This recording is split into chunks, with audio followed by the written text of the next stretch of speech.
sur cette route dont les escales sont séparées par des centaines de kilomètres. El Golea, où la présence française, en 60 ans, a créé, au pied du Czar ruiné auquel elle se bornait naguère, une ville moderne et prospère. En recevant le salut des notabilités musulmanes, collaborateurs convaincus de l'œuvre française qui a créé en plein désert une prospérité nouvelle, en décorant le colonel Augeras, artisan infatigable du progrès sur le territoire d'El Golea, M. Martineau Desplat pouvait réaliser le chemin parcouru depuis 1892. Grâce aux nouveaux puits artésiens, l'eau est ici en plein Sahara abondante. La palmeraie s'est étendue et s'étend tous les jours autour du Czar, aujourd'hui en ruine, qui rassemblait autrefois sur son piton exigu toute la vie du pays.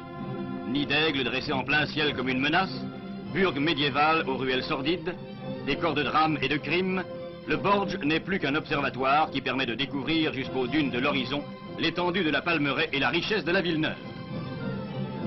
C'est à l'ombre de ces palmiers que le ministre devait se rendre aux chantiers ouverts pour la recherche et l'exploitation de gisements de pétrole, dont le sous-sol pourrait être assez riche.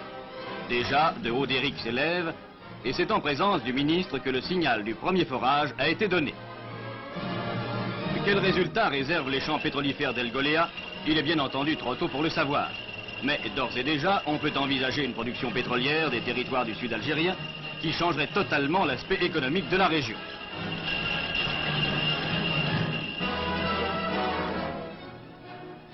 Deux jours après, c'est Constantine qui accueillait le cortège ministériel. Agricole